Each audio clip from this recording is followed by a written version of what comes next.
In this video, I will walk you through on how to properly zero the X, Y, and Z axes on the ShopBot. Once you have gone through your tool selection and have properly installed a bit into the ShopBot, you need to communicate to the machine exactly where the tip of that bit is located so that it begins to cut.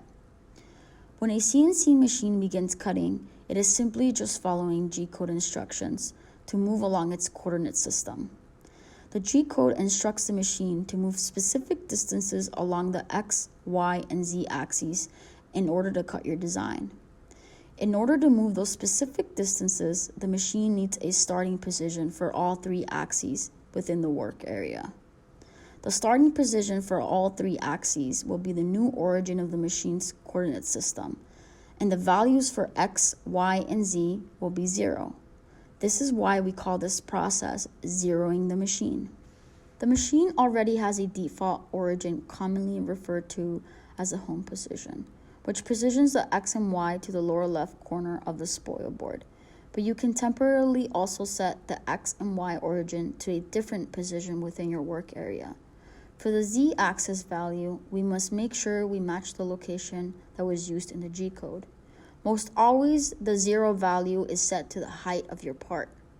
Keep in mind that every time you install a bit, the depth of your tool changes accordingly, so you must make sure to re-zero the Z axis every time you install a bit. We need to make sure to calibrate the X and Y axes. In order to achieve that, the X and Y can be zeroed to the home position or to a specific desired position within your work area. To zero the X and Y to the home position, all you have to do is go to the Cut tab in the ShopBot 3 software. Click the X and Y zero button, and the machine will zero the X and Y axes to the machine's home position. Caution must be taken to ensure that the work area is cleared of any obstruction so that there's no interference with the tool. The machine will drive the spindle over to the edge of the X and Y axes until it hits the ShopBot's built-in proximity switches, at which point it stops. It repeats this twice in both X and Y axes, and now we know where the 0 is for both of those axes. Remember that the machine zeroes to the home position in the lower left corner of the board.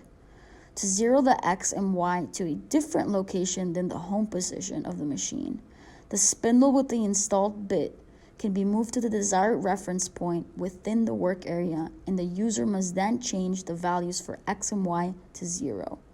The desired reference point will depend on your computer program, and it will be assigned as a temporary origin or starting point for your design. For the Z axis, you will need to match the origin in the G code to the physical origin of the material.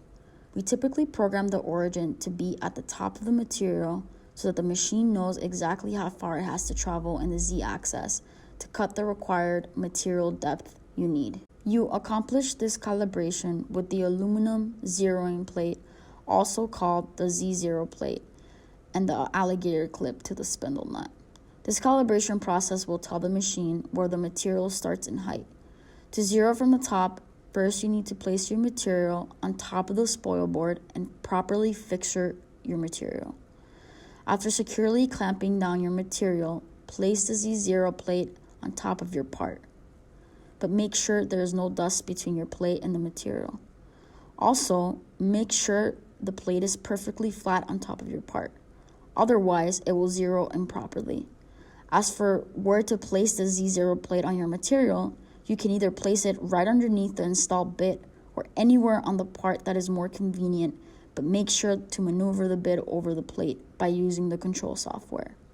With the bit directly over the plate, we now attach the alligator clip onto the collet nut. Before proceeding, we do have to make sure that the plate and alligator clip can make appropriate contact. Lightly touch the end of the bit with the plate to verify that the number 1 on the control software turns green, which means there is continuity between the plate and the tip of the tool.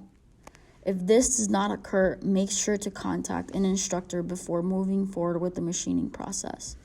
After making sure there is contact between the plate and the tip of the tool via continuity, go to the Cut tab in the ShopBot 3 software and press the Z0 command. A message will pop up with a warning about placing the bit right above the plate. Make sure that the work area is clear of any objects and people. Once the work area is clear, press OK, and then you will notice that the bit starts to move in the downwards direction. As soon as the bit touches the plate, an electrical circuit is completed, and this stops the diving motion. After the first contact, it does a second slower one for confirmation. The computer factors in the thickness of the aluminum plate and sets the 0 accordingly. So now when the tip of the tool touches the top of the material, the Z-axis will display 0. If you change bits, the depth of your tool changes, so you must re-zero the Z-axis and follow these steps again. Please don't forget to remove alligator clip and put away the Z0 plate.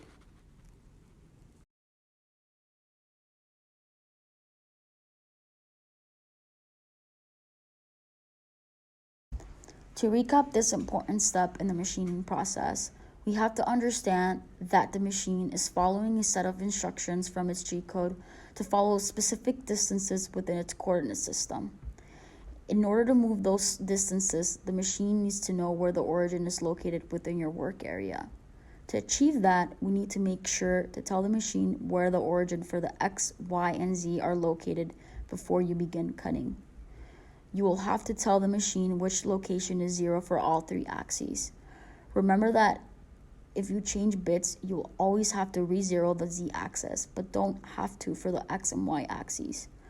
Remember that the home position is different than your temporary origin for X and Y axes.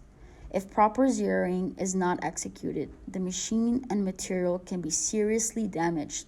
So please make sure to understand and follow these proper steps before continuing with the machining process. Before cutting your parts, please ensure that you have taken all the necessary safety precautions as well. Make sure that the tool is appropriately tightened and wrenches are removed from the work area. If you are unclear about any of the procedures, please ask an instructor or an authorized TA to assist you.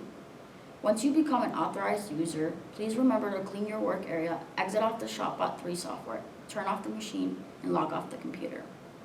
Thank you for watching the ShopBot zeroing video. Please remember to watch the following training videos, and if you need any assistance, ask for help from a trained TA or an instructor.